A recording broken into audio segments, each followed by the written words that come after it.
Olá, meus irmãos, é uma alegria muito grande estar aqui com você mais uma vez para meditar a nossa palavra do mês, desse mês de outubro, que traz para nós um segredo espiritual tão maravilhoso, meditado, refletido pelo Padre Antonello. Nós vamos aqui aprofundar um pouquinho mais. A palavra do mês está em Mateus capítulo 1, versículo 19 e também o versículo 20b.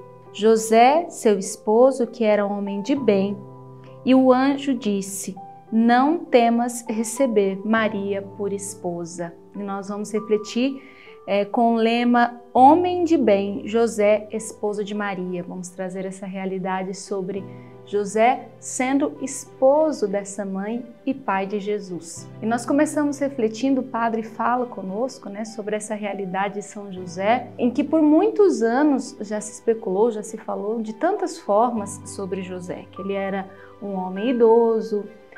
Alguns apócrifos até nos dizem que ele era um homem que já tinha sido casado, viúvo e que tinha mais filhos. Mas são todas especulações e tantos raciocínios humanos, pois nós cremos que São José era um homem jovem e que foi um esposo feliz por ter aderido a esse plano de Deus em sua vida. Lembrando que essa é uma reflexão que não traz características teológicas nem dogmáticas, mas é algo realmente vindo da oração, da reflexão do nosso querido Padre Antonello. E ele traz para nós e com certeza acrescenta tanto na nossa espiritualidade. E nós vamos começar aqui, partindo dessa introdução feita sobre São José, na pessoa da Virgem Maria. Como nós sabemos, a Virgem Maria era imaculada, foi concebida sem o pecado original, sem a mancha do pecado. Então nós podemos imaginar quantas coisas espirituais altíssimas passavam pela vida dessa jovem menina, que apesar de ser uma jovem, como todas as outras, era completamente diferente. A forma com que a espiritualidade, a vida de Deus se apresentava na vida da Virgem Maria era muito mais intensa e muito particular. Então nós podemos com certeza imaginar aquilo que passava pelo coração da Virgem Maria na questão da sua doação a Deus. Certamente ela desejava se dar inteiramente a Deus, se unir àquele com o qual ela mais se assemelhava, pois as coisas deste mundo, para ela, eram poucas coisas, Nossa Senhora almejava aquilo que vinha do céu profundamente, como nenhum de nós podemos imaginar. E certamente a questão do casamento, da sua vida dividida com uma outra pessoa, não podia fugir disso. Apesar, como eu disse, dela ser uma jovem que sonhava também com as coisas santas, incluindo o casamento, que é uma realidade santa, de forma especial em sua época, ligado à sua cultura, às leis e à própria Escritura, a Virgem Maria certamente dividia com o seu prometido os desejos mais profundos da castidade e da virgindade, pois era a forma mais concreta, a forma mais ideal e mais profunda de se dar completamente a Deus, não se dividindo de forma alguma com nenhuma realidade humana. E aí nós podemos imaginar, e o Padre traz para nós essa reflexão tão bonita de como deveria ser o diálogo, de José e Maria falando dessas coisas tão altas, de realidades tão santas. E José, sendo um homem de bem, como diz na tradução dessa palavra, mas também em tantas outras traduções, nós lemos, sendo um homem justo, sabia identificar a grandeza dessas coisas santas que eram partilhadas com a Virgem Maria. Certamente no coração dele também nasceu e foi crescente esse desejo de se dar inteiramente. E partindo ali da proposta da Virgem Maria, já que nós vamos nos casar, nós não podemos nos dar a Deus em virgindade, sendo castos, por mais que aquele homem fosse totalmente homem em sua virilidade, em suas possibilidades masculinas, também amava a Deus na mesma proporção e aceitou esse convite tão belo da Virgem Maria de serem castos para Deus.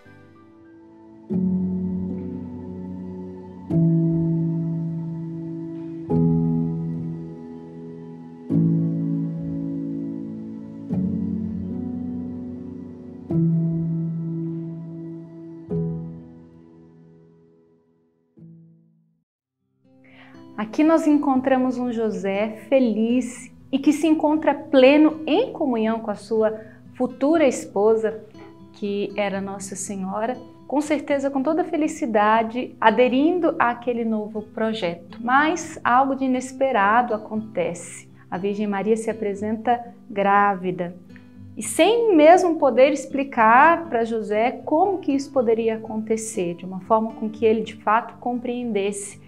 Ela, sendo toda santa e totalmente entregue e confiante na vontade de Deus, confia também essa realidade a Deus para que Ele possa organizar as coisas segundo a sua vontade. José vive aqui um drama imenso. Tudo aquilo que havia sido pensado, elaborado, se encontrava naquele momento numa grande confusão em que não se sabia exatamente qual postura tomar, em que poderia se fazer. Muitos místicos chamam esse momento da vida de São José, esse momento de escuridão, de a paixão de São José. Ele que não esteve presente, né, já havia falecido quando Jesus foi crucificado, também dentro desse contexto da encarnação viveu o seu momento de paixão, por amor também a Deus, pensando em como poderia fazer, já que ele amava Maria, e ao mesmo tempo se encontrava confuso, mas confiava na pessoa porque sabia quem ela era, mas algo não se encaixava ali naquela realidade. Porém, José, sendo homem justo, ouvia a voz profunda que havia no seu coração do Espírito Santo e do próprio Deus e apenas se perguntava o que poderia estar acontecendo que não estava sendo explicado para ele, que ele não poderia entender.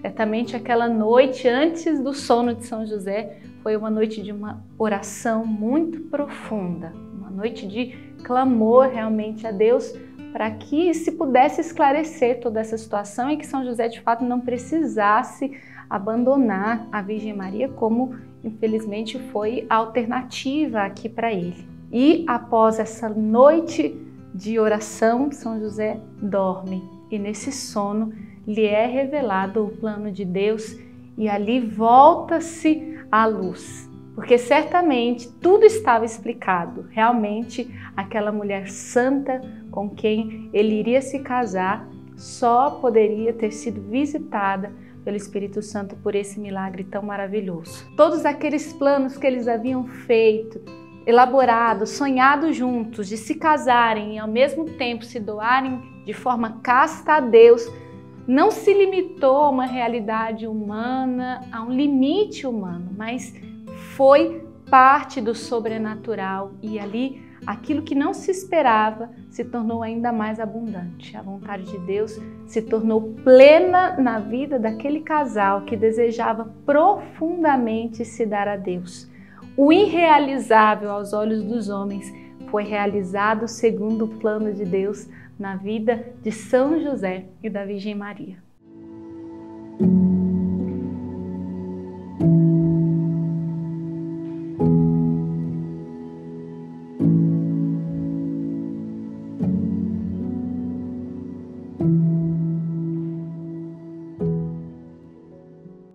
E é nesse contexto de santidade, comunhão e amor, um desejo profundo da vontade de Deus, que nasce o menino Deus, que nasce o menino Jesus. É nesse lar de comunhão, de corações completamente voltados a Deus, que Deus cresce, que Deus é encarnado e vive aqui neste mundo.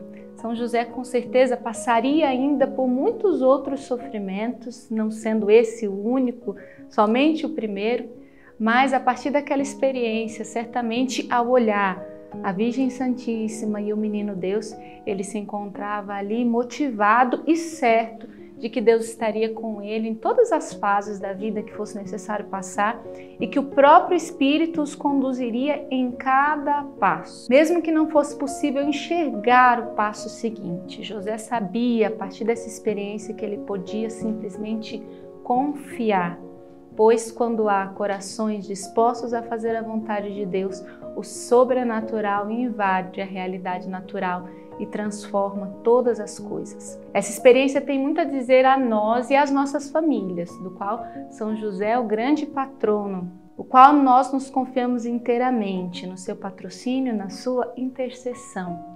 São José nos revela de que quando nós também, na nossa casa, na nossa família, no nosso contexto natural, colocamos a nossa vida completamente voltada a Deus e disposta aos seus planos, aquilo que poderia se limitar ao natural e que aos nossos olhos nem seria possível, se torna possível graças à intervenção e à graça de Deus. Que São José interceda por nós, para que os nossos lares, para que as nossas famílias sejam esse reduto de luz e fé, aonde o menino Jesus pode nascer e crescer. Deus abençoe você.